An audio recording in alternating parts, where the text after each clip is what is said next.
2025 යුරෝපා ගමනේ අද මම කතා කරන්න යන්නේ විශේෂ ස්ථානයක් ගැන. ඒ තමා පෘතුගාලයේ පිහිටි සාන්ත අන්තෝනිතුමාගේ දේවස්ථානය. මෙම දේවස්ථානයේ විශේෂත්වය වන්නේ මේ අන්තෝනිතුමාගේ උපන් ස්ථානය වීමයි. ක්‍රිස්තු වර්ෂ 1755 දී සිදු වූ භූමිකම්පාවෙන් මෙම දේවස්ථානය විනාශ වුණා. නැවත 1767 දී නැවත බාරෝක් රොකෝකෝ වාස්තු විද්‍යානු සැලැස්මට අනුව එය ඉදිකරනු ලැබුවා. මෙම දේවස්ථානයේ භූගත කුටියක් තිබෙනවා. එය අන්තෝනි මුනිතුමාගේ උපන් ස්ථානයේ ලෙස සැලකනවා. මතියස් වින්සෙන්ති ද ඔලෙයිවෙරා කියන නිර්මාණකරුවා තමා මෙම දේවස්ථානය නිර්මාණය කරා කියලා සැලකන්නේ. ලිස්බන් නගරයේ ආරක්ෂක නාමසාන්තුවරයා ලෙස අන්තෝනි මුනිතුමා නම් කරලා තියෙනවා.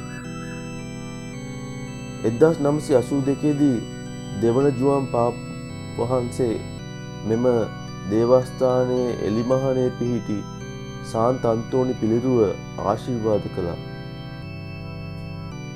සාන්ත අන්තෝනිතුමාගේ ජීවිතය හා භක්තියට අදාළ කුඩා කෞතුකාරයක් මෙම දේවස්ථානය අසල තියෙනවා.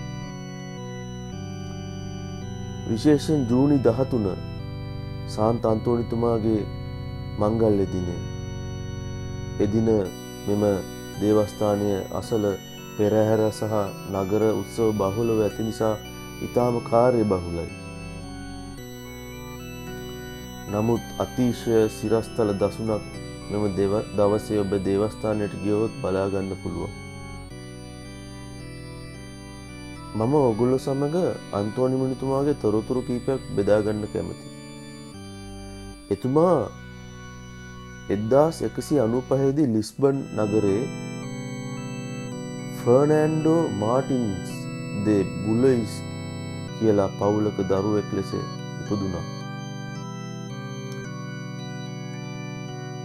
එතුමා දේවසයට කැප වුණේ පරම්පරාවෙන් ලැබුණු ආසාව නිසා. එතුමා මුලින්ම බැඳුණු නිකාය තමයි අගස්තුණු නිකාය. ක්‍රිස්තු වර්ෂ 1220 දී මොරොක්කෝහි සාන්ත මාර්තුකයන්ගේ කතාවකින් එතුමා කලබලයට පත් වෙලා ෆ්‍රැන්සිස්කන් පූජකයෙකු ලෙස අන්තෝනි නම ගත්තා. එතුමා මොරොක්කෝට යන්න පිටත් වුණා. නමුත් රෝගාතුරු වෙලා නැව කුණාටුවකට හසු වෙලා සිසිලියට ඔවුන්ව ඇදගෙන ගියා. 1221 දී අසීසිහි සාන්ත ෆ්‍රැන්සිස් තුමා හමු වී ඔහුගේ ධනාත්මක දර්ශනයන් උරුම කරගෙන එතුමා ඒ දර්ශනය වැළඳගත්තා.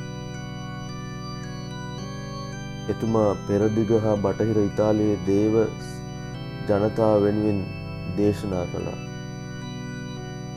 දුප්පත් ජනතාවට ඇති ආදරය දහම පිළිබඳ පැහැදිලි දැනුම එතුමාගේ විශේෂ ලක්ෂණයි.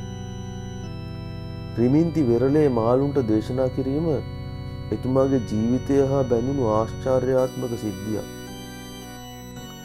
ක්‍රිස්තු වර්ෂ 1231 ජූනි 13 එතුමා ඉතාලියේ පාදුවා නගරයේදී සිය ජීවිතය නිමා කළා. 1232 දී එතුමා ශුද්ධවරයට ඔසවනු ලැබුවා. 1946 දී එතුමා ඩොක්ටර් ඔෆ් ද චර්ච් යන ගෞරව පදවියට පුදමු ලැබුවා. අද එතුමා ගොඩාක් ජනප්‍රිය වෙලා තියෙන්නේ නැති වූ දේවල් සොයා දෙන සාන්තුවරයා ලෙසයි.